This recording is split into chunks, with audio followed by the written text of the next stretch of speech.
Welcome. റഹ്മാനാണ്. Immunity and ഇമ്മ്യൂണോസപ്രസൻസ് ഈ video സീരീസിൽ നമ്മൾ ഈ വീഡിയോ മൈക്കോഫിനോലേറ്റിനെ കുറിച്ചിട്ടാണ്, ഓർ മൈക്കോഫിനോലിക് ആസിഡിനെ കുറിച്ചിട്ടാണ്. ഇമ്മ്യൂണോസപ്രസൻസിൽ നമുക്ക് ഈ മരുന്നിനെ ആന്റി പ്രൊലിഫറേറ്റീവ് ഗ്രൂപ്പ്സിലാണ് നമുക്ക് പെടുത്താവുന്നത്. ആന്റി പ്രൊലിഫറേറ്റീവ് ഡ്രഗ് ആണ്. വേറൊരു മരുന്ന് കൂടിയുണ്ട്, അതിന്റെ പേര് അസാതയോപ്രിൻ എന്നാണ്. അത് നമുക്ക് അടുത്ത വീഡിയോയിൽ സെപ്പറേറ്റ് വീഡിയോ ആയിട്ട് പറയാം. ആൻഡ് മൈക്കോഫിനോലിക് ആസിഡ് ആണ് ശരിക്കും മരുന്ന്. സോ ആക്റ്റീവ് ഡ്രഗ് എന്ന് പറയുന്നത് മൈക്കോഫിനോലിക് ആസിഡ് ആണ്. നമ്മൾ അവൈലബിൾ ആയിട്ടുള്ളത് രണ്ട് രീതിയിൽ അവൈലബിൾ ആണ്. ഒന്ന് മൈക്കോഫിനോലേറ്റ്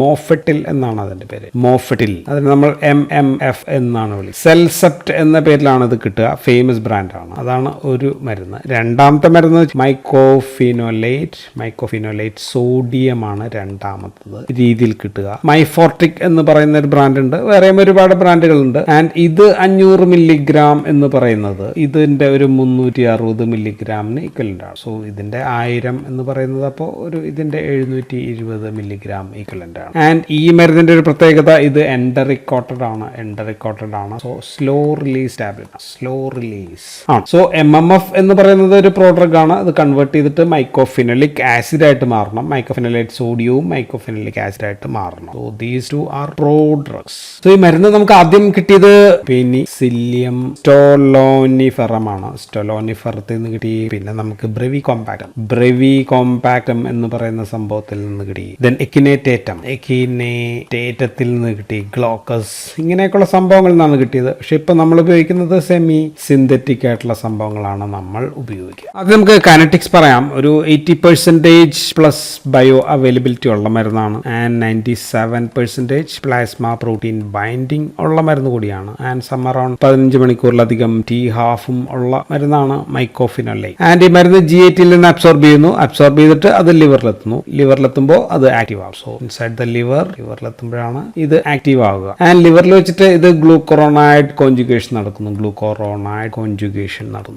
ആൻഡ് ഗ്ലൂക്കറോണൈഡ് കോൺജുഗേറ്റ് വീണ്ടും അത് ബൈലിലൂടെ ഇൻറ്റസ്റ്റൈനിലേക്ക് എത്തും. അത് വീണ്ടും ഇൻറ്റസ്റ്റൈനിലെത്തുകയാണ്. ആൻഡ് ഇൻറ്റസ്റ്റൈനിലെത്തി കഴിയുമ്പോൾ എന്ത് ചെയ്യും? ഈ ഗ്ലൂക്കറോണൈഡ് പൊട്ടി വീണ്ടും ഇത് സ്പ്ലിറ്റ് ആവുന്നു. വീണ്ടും മൈക്കോഫിനോലേറ്റ് ആകും. അത് തിരിച്ച് വീണ്ടും അബ്സോർബ് ചെയ്ത് ഇൻറ്റസ്റ്റൈനിലെത്തും. അങ്ങനെ വരുമ്പോൾ എന്താ സംഭവിക്കുക? 2 പീക്ക് ലെവൽസ് കിട്ടും. ഓർ മൾട്ടിപ്പിൾ പീക്ക് ലെവൽസ് മരുന്നിന് കിട്ടും. ആൻഡ് ഇതിനെ നമ്മൾ സാറിന് വിളിക്കുക എൻഡറോ ഹെപ്പാറ്റിക് റീസൈക്ലിംഗ് എന്നാണ് പറയുക. So the drug undergoes enterohepatic recycling. Okay, so അതുകൊണ്ട് 2 അതിന്റെ മൾട്ടിപ്പിൾ പീക്സ് നമുക്ക് കിട്ടാം. And this can be eliminated. Glucuronide കിഡ്നിയിലൂടെ എലിമിനേറ്റ് ചെയ്യും. ആൻഡ് മരുന്നിന്റെ തെറാപ്യൂട്ടിക് റേഞ്ച് എന്ന് പറയുന്നത് ഒരു നാരോ തെറാപ്യൂട്ടിക് റേഞ്ച് ഉള്ള മരുന്നാണ്. 30 to 60 microgram per hour per litre ഒക്കെയാണ് അതിന്റെ കിഡ്നി ട്രാൻസ്പ്ലാന്റിലാണ് നമ്മളിത് കണക്കാക്കിയിരിക്കുന്നത്. അതിന്റെ ഒരു ഡോസ് റേഞ്ച് എന്ന് പറയും. ആൻഡ് മരുന്നിന്റെ ഫലം കിട്ടാൻ കുറച്ച് താമസം എടുക്കും. 6 to 8 വീക്സ് എങ്കിലും പിടിക്കും എന്നൊരു കാര്യം കൂടി നമ്മളൊന്ന് ശ്രദ്ധിക്കുക. അപ്പോൾ മരുന്നിന് എങ്ങനെ പ്രവർത്തിക്കുന്നു, മെക്കാനിസം ഓഫ് ആക്ഷൻ പറയാം. മരുന്ന് ഒരു ഇമ്മ്യൂണോ സപ്രസന്റ് ആണ് എന്ന് നമ്മൾ ഓൾറെഡി പറഞ്ഞു.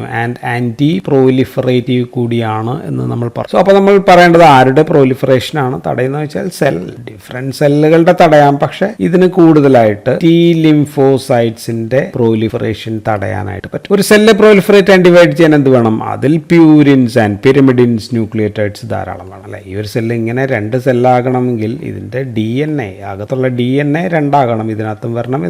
സോ DNAയിൽ എന്താ ഉള്ളത്? ന്യൂക്ലിയോടൈഡ്സ് ഉണ്ട്. ന്യൂക്ലിയോടൈഡ്സിൽ പ്യൂരിൻസ് ഉണ്ട്, പിരമിഡിൻസ് ഉണ്ട്. സോ ഇതെല്ലാം വർദ്ധിക്കണം എങ്കിൽ മാത്രമേ DNAക്ക് റെപ്ലിക്കേറ്റ് ചെയ്യാൻ പറ്റൂ. സോ T ലിംഫോസൈറ്റ് ഡിവൈഡ് ചെയ്യാനും, സപ്പോസ് T ലിംഫോസൈറ്റ് ആണെങ്കിൽ 2 ആവണമെങ്കിലും ഇതിനും പ്യൂരിൻസും പിരമിഡിൻസും എല്ലാം വേണം. ആൻഡ് ഈ മരുന്ന് പ്രത്യേകിച്ച് ഈ ഗ്രൂപ്പിൽ ഞാൻ ആന്റി പ്രൊലിഫറേറ്റ് ആയിട്ട് പറയുന്ന 2 മരുന്നുകൾ, ഒന്ന് അസാതയോപ്രിൻ ആണെന്ന് പറഞ്ഞു, ആൻഡ് ഓൾസോ മൈക്കോഫിനോലേറ്റ്. ഇത് രണ്ടിനും ദിസ് ക്യാൻ ഇൻഹിബിറ്റ് പ്യൂരിൻ ന്യൂക്ലിയോടൈഡ്സിന്റെ സിന്തസിസ് ആണ് തടയും. സോ പ്യൂരിൻ ന്യൂക്ലിയോടൈഡ് ഇൻഹിബിറ്റേഴ്സ് ആണ് ഈ മരുന്ന്. ആൻഡ് പ്യൂരിൻസ് ഉണ്ടാകാൻ, അല്ലെങ്കിൽ നമുക്ക് പുതുതായി പ്യൂരിൻസ് ഉണ്ടാവുന്ന കാര്യമാണ് നമ്മൾ പറയാം. ഇതിനെ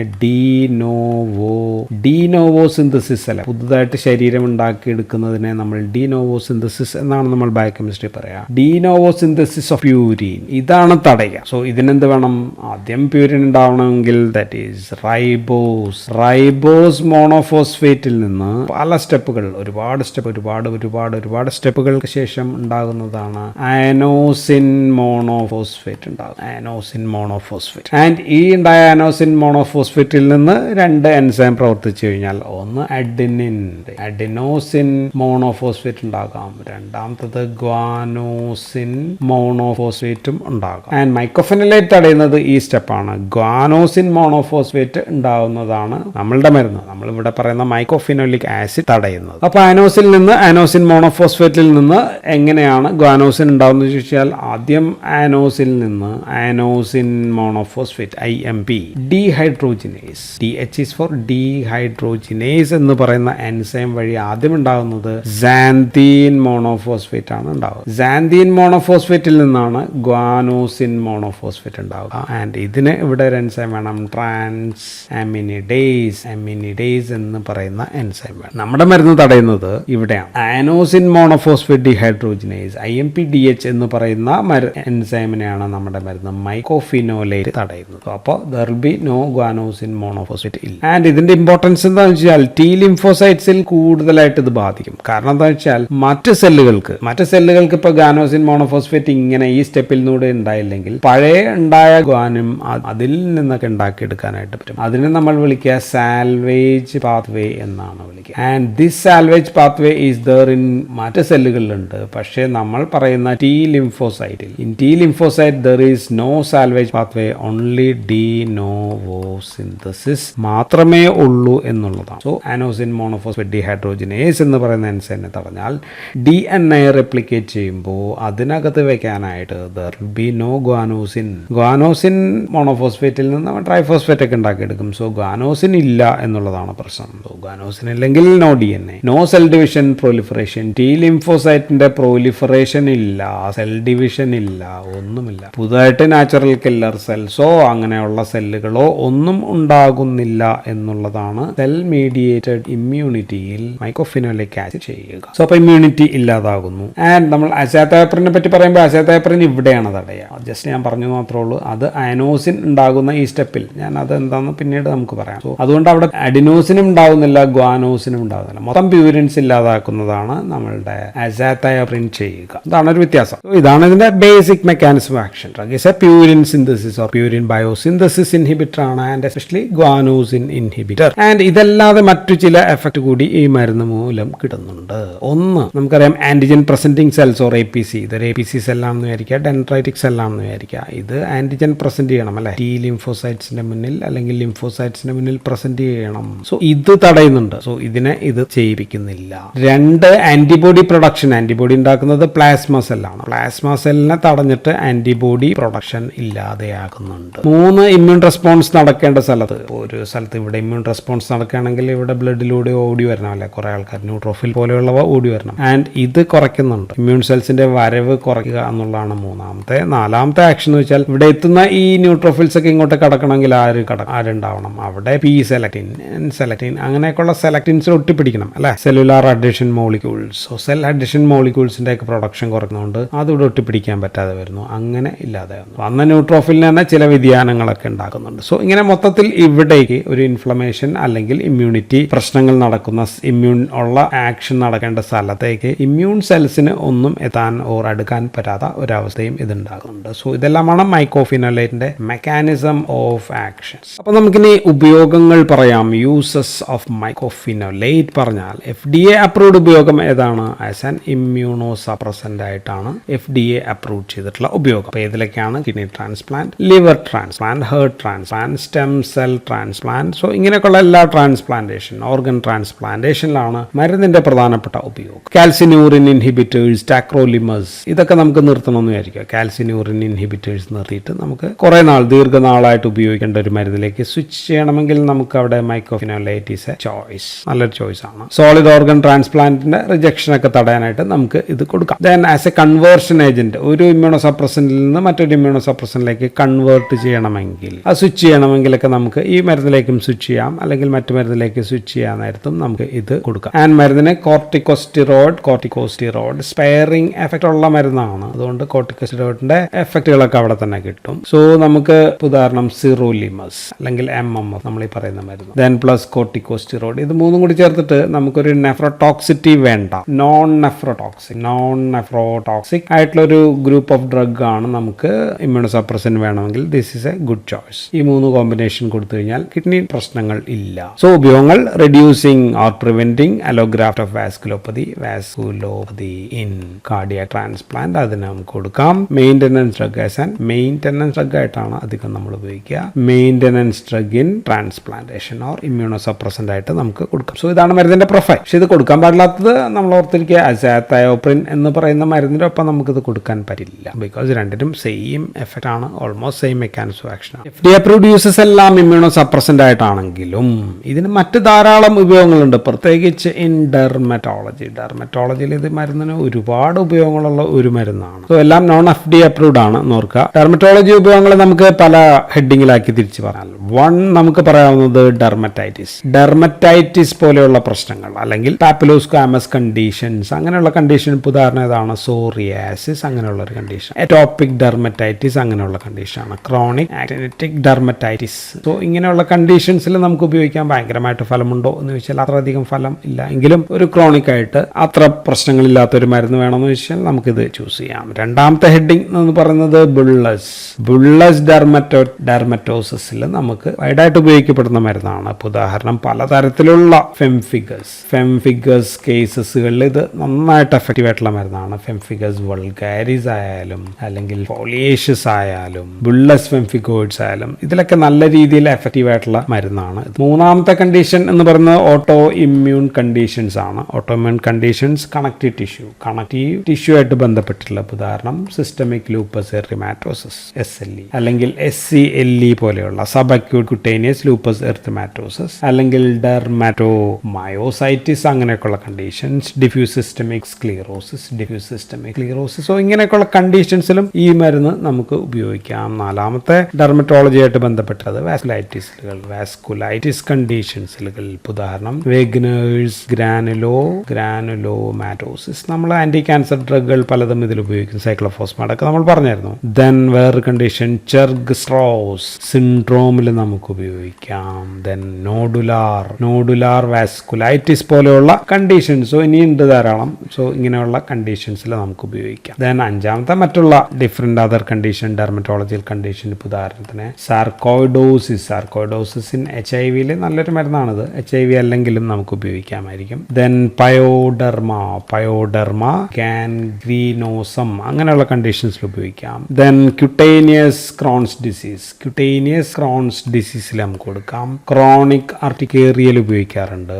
ദെൻ ലൈക്കൻ പ്ലാനസിൽ നമുക്ക് ഉപയോഗിക്കാം. ഓർ ലൈക്കൻ പ്ലാനോപിലാരിസിൽ നമുക്ക് ഉപയോഗിക്കാം. സോ ഇങ്ങനെയൊക്കെ ഉപയോഗിക്കാം. ദെൻ പിന്നെ ഓട്ടോ ഇമ്മ്യൂൺ ഹെപ്പറ്റൈറ്റിസ് കണ്ടീഷൻസിലും ഇത് ഉപയോഗിക്കാം എന്നാണ് പറയാം. സോ ഇങ്ങനെയൊക്കെയുള്ള പല ഓട്ടോ ഇമ്മ്യൂൺ ആയാലും ഡെർമറ്റോളജി കണ്ടീഷൻസിലൊക്കെ ഈ മരുന്നിന് FDA അപ്രൂവ്ഡ് അല്ല, പക്ഷെ എങ്കിലും ഉപയോഗിക്കാറുണ്ട്. അപ്പൊ നമുക്കിനി ദോഷഫലങ്ങൾ ഓർ ADR അഡ്വേഴ്സ് എഫക്റ്റിലേക്ക് വന്നാൽ, സോ പ്രധാന പ്രശ്നം ഗ്യാസ്ട്രിക് GI പ്രശ്നങ്ങളാണ്. ഗ്യാസ്ട്രിക് സൈഡ് എഫക്ട്സ് നമ്മൾ സാധാരണ നമ്മുടെ സ്ഥിരം ക്ലീഷയല്ല, നൗസിയ, വോമിറ്റിംഗ്, ഡയറിയ ആണ്. അതിൽ നമ്മളിവിടെ ഫോക്കസ് ചെയ്യുന്നത് ഡയറിയ. സോ ഡയറിയ ആണ് ഇതിന്റെ പ്രധാനപ്പെട്ട പ്രശ്നം. സോ ഇതിന് നമ്മൾ മരുന്ന് ആദ്യം ചെറുതായിട്ട് തുടങ്ങും, ചെറിയ ഡോസിൽ. ഇപ്പോൾ സെൽസെപ്റ്റൊക്കെ ആണെങ്കിൽ 250 മില്ലിഗ്രാം 2 നേരത്തിൽ അങ്ങ് തുടങ്ങുക. ഓക്കെ, അങ്ങ് തുടങ്ങിയിട്ട് പതിയെ ഒരു 4 ആഴ്ച 4 വീക്സ് കൊണ്ട് നമ്മൾ ഓക്കെയാണ്, പേഷ്യൻ്റ് ഓക്കെ ആണെങ്കിൽ പിന്നെ അത് 500 മില്ലിഗ്രാമിലേക്ക് നമുക്ക് വർദ്ധിപ്പിച്ച് കൊണ്ടുവരാൻ പറ്റും. മൈഫോട്ടിക് പോലെയുള്ളവ, മൈക്കോഫെനോലേറ്റ് സോഡിയം ആണെങ്കിൽ നമ്മൾ ഓൾറെഡി പറഞ്ഞു അതെന്താണ്, അത് എൻറ്ററിക്കോട്ടഡ് ആണ് already and also slow release ആണ്. അപ്പോൾ എന്താ ഗുണം, അതിന് GI സൈഡ് എഫക്ട് ഡയറിയ വളരെ കുറവാണ് ക്രാറ്റീവിൽ. സോ അതായാലും 360 മില്ലിഗ്രാം 2 നേരം അങ്ങനെ കൊടുത്ത് നമുക്ക് ഡോസ് പതിയെ കൂട്ടിക്കൊണ്ടുവരാം. സാധാരണ ഇതിന്റെ ഡോസ് 1 ഗ്രാം ഒക്കെ മതിയാകും. 1 ഗ്രാം ദിവസം കൊടുക്കാനായിട്ട് നമ്മൾ 500 മില്ലിഗ്രാം 2 നേരമായിരിക്കും കൊടുക്കുക. മൈഫോട്ടിക് ആണെങ്കിൽ 360 മില്ലിഗ്രാം 2 നേരം മതി. ആൻഡ് ഇൻ സ്കിൻ കണ്ടീഷൻസ്, ഡെർമറ്റോളജിയിൽ 3 ഗ്രാം വരെയൊക്കെ നമുക്ക് കൊടുക്കേണ്ടി വരും. ഇതാണ് ഏറ്റവും വലിയ പ്രശ്നം, ഡയറിയാണ് പ്രശ്നം. അത് നമ്മൾ ഇങ്ങനെയാണ് ടാക്കിൾ ചെയ്യുക, slowly increasing the dose. And മറ്റ് ദോഷഫലങ്ങൾ പറയുന്നതിന് മുമ്പ് ഇതിനില്ലാത്തൊരു ദോഷഫലം, ഇതിനില്ല. എന്താണ് ഇല്ലാത്തത്? നെഫ്രോടോക്സിറ്റി ഇല്ല എന്നുള്ളതാണ് ഈ മരുന്നിന്റെ ഒരു പ്രധാനപ്പെട്ട ഒരു ഗുണം എന്ന് പറയുന്നത്. അത് ആർക്കുള്ളത്? കാൽസിനൂറിൻ ഇൻഹിബിറ്റേഴ്സ്, ടാക്രോലിമസ്, സൈക്ലോസ്പോറിന്റെ ഒക്കെ ഏറ്റവും വലിയ പ്രശ്നം നെഫ്രോടോക്സിറ്റി ആണല്ലോ. അത് ഇല്ല എന്ന് പ്രത്യേകിച്ച് ഓർത്തു വയ്ക്കുക. അതില്ല എന്ന് പ്രത്യേകം നമുക്ക് അഡ്വേഴ്സ് എഫക്റ്റിൽ എഴുതാവുന്നതാണ്. ആൻഡ് രണ്ടാമത്തെ ദോഷഫലം എന്ന് പറയുന്നത് റിവേഴ്സിബിൾ മൈലോസപ്രഷൻ ആണ്. This can cause bone marrow depression or bone marrow suppression ഉണ്ടാക്കാം. സോ അപ്പോൾ അതുകൊണ്ട് ഇൻഫെക്ഷൻസ് ഒക്കെ പിടിക്കാനുള്ള ചാൻസ് ഉണ്ട്. അല്ലെങ്കിൽ നമ്മൾ പറയാ ഇൻഫെക്ഷൻസ് നമ്മുടെ ശരീരത്തിൽ നേരത്തെ പ്രശ്നമില്ലാതിരുന്ന, ഉറങ്ങിക്കിടന്നിരുന്ന ഹെപ്പറ്റൈറ്റിസ് B ആയിരിക്കാം, C ആയിരിക്കാം, അല്ലെങ്കിൽ അങ്ങനെയൊക്കെയുള്ള ഇൻഫെക്ഷൻസ്, ഓപ്പർച്യൂണിസ്റ്റിക് ഇൻഫെക്ഷൻസ് എന്നാണ് നമ്മളത് അതിനെ വിളിക്കുക. ഓപ്പർച്യൂണിസ്റ്റിക് ഇൻഫെക്ഷൻസ് പിടിക്കാം, അത് ഫംഗസിന്റെ ആകാം അല്ലെങ്കിൽ വൈറസിന്റെ ആകാം. സോ ഇങ്ങനെയൊക്കെയുള്ള പല പ്രശ്നങ്ങൾ, അമീബ ആയിരിക്കാം. സോ ഇങ്ങനെയൊക്കെയുള്ള പ്രശ്നങ്ങൾ, ഉദാഹരണം CMV പോലെയുള്ളവ ഉണ്ടാക്കാം, BK വൈറസ് ഉണ്ടാക്കാം, JG വൈറസ് ഉണ്ടാക്കാം, എപ്സ്റ്റീൻ ബാർ വൈറസ് ആയിരിക്കാം, അല്ലെങ്കിൽ ഹെർപ്പസ്. സോ ഇങ്ങനെയൊക്കെയുള്ള പ്രശ്നങ്ങൾ മറ്റു പല ഇൻഫെക്ഷൻസ് പിടിക്കാം എന്നുള്ളത്. സോ ബോൺമാരുമായിട്ട് ബന്ധപ്പെട്ടിട്ടുള്ള പിന്നെ ഉണ്ടാകാവുന്ന ഹെമറ്റോളജിക്കൽ ടോക്സിറ്റി ആണ്. ഹെമറ്റോളജിക്കൽ ടോക്സിറ്റി എന്ന് പറയുമ്പോൾ പ്യുവർ റെഡ് സെൽ എപ്ലാസിയ എന്നുള്ള ഒരു പ്രശ്നമുണ്ടാകും. പ്രത്യേകിച്ച് ഇത് കൂടുതലുണ്ടാക്കുന്നത് മറ്റു മരുന്നുകളായിട്ട് കമ്പൈൻ ചെയ്യുമ്പോഴാണ്. ഇമ്മ്യൂണോസപ്രസൻസ് കമ്പൈൻ ചെയ്യുമ്പോൾ ഉണ്ടാകാവുന്ന ഒരു പ്രശ്നമാണ്. പിന്നെ ഒരു പ്രശ്നം അത് ന്യൂട്രോഫിൽ ഉണ്ടാകുന്ന ഒരു പ്രശ്നമാണ്. ന്യൂട്രോഫിൽ ഉണ്ടാകുന്നത് സ്യൂഡോ പെൽഗർ ഡിസീസ് എന്നാണ്, അല്ലെങ്കിൽ അനോമലി എന്നാണ് നമ്മൾ അതിനെ വിളിക്കുക. എന്ന് വെച്ചാൽ ഈ ന്യൂട്രോഫിൽ നമ്മൾ വരയ്ക്കുകയാണെങ്കിൽ ഇങ്ങനെയൊക്കെയാണല്ലോ, അതിന്റെ ഇത്രയും ഒന്നും ഉണ്ടാവില്ല, ആകെപ്പാടെ 2 മൾട്ടിലോബില്ലാതെ ആകുന്ന അവസ്ഥയാണ് ഈ സംഭവം ഉണ്ടാകും. ദെൻ ഇൻ CNS, മൂന്നാമത്തെ നമ്മൾ സെൻട്രൽ നർവസ് സിസ്റ്റത്തിൽ പറയുന്നത് പ്രോഗ്രസീവ് മൾട്ടിഫോക്കൽ എൻസെഫലോപ്പതി ഉണ്ടാകാം എന്നുള്ളതാണ്. CNS-ൽ ഈ മരുന്നിനെ കുറിച്ച് എല്ലാവർക്കും ഒന്നും ഉണ്ടാക്കുന്നതല്ല, അപൂർവമായിട്ടൊക്കെ ഉണ്ടാക്കാവുന്ന എന്നാലും ഒരു അഡ്വേഴ്സ് എഫക്റ്റ് ആയിട്ട് നമ്മൾ പറയുന്നത് ഇതാ. ദെൻ നാലാമത്തെ നമുക്ക് ജെനിറ്റോ യൂറിനറി കണ്ടീഷൻസിൽ പറയുന്നത് മൂത്രമൊഴിക്കാനുള്ള ഫ്രീക്വൻസി അർജൻസി അതൊക്കെ വർദ്ധിപ്പിക്കാൻ ഉണ്ടാകാവുന്ന പ്രശ്നം പറയുന്നുണ്ട്. പക്ഷെ നമ്മൾ ഓർക്കേണ്ടത് നെഫ്രോടോക്സിറ്റി ഇല്ല എന്നുള്ളതാണ് നമ്മൾ. ദെൻ പിന്നെയുള്ളത് ലോങ് ടേം സൈഡ് എഫക്റ്റ് ആണ്. കുറേ നാൾ നമ്മൾ ഈ പരിപാടികൾക്ക് ഇമ്മ്യൂണോ സപ്രസന്റ് ആയിട്ടോ അല്ലെങ്കിൽ നമ്മൾ ഡെർമറ്റോളജിക്കൽ കണ്ടീഷൻസിലൊക്കെ ഉപയോഗിച്ച് കഴിഞ്ഞാൽ സ്കിൻ മെലിഗ്നൻസി മെലനോമ അല്ലാത്ത സ്കിൻ മെലിഗ്നൻസി ഉണ്ടാകാം. ദെൻ NHL പോലെയുള്ള ക്യാൻസേഴ്സും പിന്നീട് ചിലപ്പോഴെങ്കിലും ഉണ്ടാക്കാനായിട്ടുള്ള സാഹചര്യമുണ്ട്. ഈ മരുന്ന് ഒഴിവാക്കേണ്ടത് പ്രഗ്നൻസിയിൽ ഇത് കാറ്റഗറി D ആണ്, നമ്മൾ ഒട്ടും കഴിക്കാൻ പാടില്ല എന്നുള്ളതാണ്. അല്ലെങ്കിൽ ഫസ്റ്റ് ട്രൈമസ്റ്ററിൽ ഒട്ടും ഈ മരുന്ന് കഴിക്കാനായിട്ട് പാടില്ല. നമ്മൾ സാറിന് ചെയ്യുക ഒരു 4 ആഴ്ച മുൻപും 6 ആഴ്ച ശേഷവും. സോ ഇത്രയും നാൾ എന്ത് ചെയ്യണം, നമ്മൾ ഒരു കോൺട്രാസെപ്റ്റീവ് മെഷേഴ്സ് യൂസ് ചെയ്യുക എന്നുള്ളതാണ്. പക്ഷേ ഈ മരുന്നിന്റെ ഒരു പ്രശ്നം, കോൺട്രാസെപ്റ്റീവ് നമ്മളിപ്പോൾ ഗുളികയായിട്ട് കഴിക്കുകയാണെങ്കിൽ ലീവോനോർജസ്റ്റൽ എന്നൊക്കെ പറയുന്ന മരുന്നുകളുണ്ടല്ലോ, അല്ലെങ്കിൽ ഈസ്ട്രോജൻസ് കമ്പോണൻസ്. സോ ഇതെല്ലാം എൻട്രോഹെപ്പാറ്റിക് റീസൈക്ലിങ്ങിന് വിധേയമാകുന്ന മരുന്നാണ്. ഈ മരുന്നും അങ്ങനെ വിധേയമാകുന്നതാണ്. സോ അപ്പോൾ ഇതിന്റെ കഴിവുകൾ, എഫക്റ്റ് കുറയ്ക്കാനായിട്ടുള്ള ചാൻസ് ഉണ്ട് എന്ന് നമ്മൾ കരുതുക. അപ്പോൾ നമുക്ക് അഡീഷണൽ ബാരിയർ മെത്തേഡ്സോ എന്തെങ്കിലുമൊക്കെ ഉപയോഗിക്കുന്നതായിരിക്കും നല്ലത്. ദെൻ പിന്നെ നമ്മൾ അസാതാപ്രിനൊപ്പം ഉപയോഗിക്കാൻ പാടില്ല എന്ന് ഓൾറെഡി പറഞ്ഞു കഴിഞ്ഞാണ്. ദെൻ പിന്നെ അടുത്തൊരു പ്രശ്നം ലെഷ്-നൈഹാൻ റിലേറ്റഡ് സിൻഡ്രോം. ഇങ്ങനെയുള്ള ആൾക്കാരിൽ അതെന്ന് വെച്ചാൽ ഇപ്പോൾ ഹൈപ്പോസാന്തിൻ ഫോസ്ഫോറൈബോസിൽ ട്രാൻസ്ഫറേസ് HPRT എന്ന് പറയുന്ന എൻസൈംസ് കുറവുള്ള ആൾക്കാരുണ്ടായിരിക്കും. സോ ഇത് നമ്മൾ ആ മെക്കാനിസം നമ്മൾ അവിടെ പറഞ്ഞാണ് ഹൈപ്പോസാന്തിനിലേക്കൊക്കെ ഉണ്ടാകുന്നുണ്ട്. സോ അതിന്റെ ട്രാൻസ്ഫറേസ് മെക്കാനിസംസ് ഒക്കെ കുറഞ്ഞ ആൾക്കാർ ഇത് ഉപയോഗിച്ച് കഴിഞ്ഞാൽ ടോക്സിറ്റി കൂടുതലായിട്ട് ഉണ്ടാക്കാം. ഇനി ഡ്രഗ് ഇന്ററാക്ഷൻ ജസ്റ്റ് എന്ന് പറഞ്ഞു കഴിഞ്ഞാൽ ഇപ്പോൾ ആന്റാസിഡ്സ് അല്ലെങ്കിൽ പ്രോട്ടോൺ പമ്പ് ഇൻഹിബിറ്റേഴ്സ് ഇവയൊക്കെ GI ആസിഡിറ്റി കുറയ്ക്കും. സോ അപ്പോൾ ഈ മരുന്നിന്റെ അബ്സോർഷൻ കുറയ്ക്കാനുള്ള chance. Then NSAIDs and also then narcotic analgesic. So ഇവ സീഷേഴ്സ് ഉണ്ടാകും. സോ ഇത് ഒരു പ്രധാനപ്പെട്ട പ്രശ്നം. ഇത് രണ്ടുമാണ് പ്രധാനപ്പെട്ട പ്രശ്നങ്ങൾ. ആന്റാസിഡ്സിൽ ഞാൻ പറയാൻ വിട്ടുപോയി, അലൂമിനിയം ആയാലും ദെൻ മഗ്നീഷ്യം ഇങ്ങനെയൊക്കെയുള്ള ആന്റാസിഡ്സ് ആണ് കേട്ടോ നമ്മൾ പറഞ്ഞത്. And also proton pump inhibitors. Then നമ്മുടെ ഇമ്മ്യൂണിറ്റി കുറയും നമുക്കറിയാം. ഇമ്മ്യൂണിറ്റി കുറയുമ്പോൾ എല്ലാത്തരം ലൈവ് വാക്സിൻസ് ലൈവായിട്ടുള്ള ബാക്ടീരിയൽ അല്ലെങ്കിൽ അങ്ങനെയൊക്കെയുള്ള വാക്സിൻസ് ഒക്കെ ഉണ്ടെങ്കിൽ നമ്മൾ ഒഴിവാക്കണം. അതെല്ലാ ഇമ്മ്യൂണോ സപ്രസൻസിലും പറയേണ്ടതാണ്. ഞാനിവിടെ പറയാൻ വിട്ടുപോയിരുന്നുകൊണ്ട് പലതിൽ ഇപ്പോഴാണ് ഓർത്തത്. സോ ഇമ്മ്യൂണോ സപ്രസീവ് കണ്ടീഷൻസിൽ സപ്രസൻസ് ഉപയോഗിക്കുന്ന കണ്ടീഷൻസിൽ ലൈവ് വാക്സിൻസ് നമ്മൾ കൊടുക്കാനായിട്ട് പാടില്ല. So that's all in this video. Thank you for watching.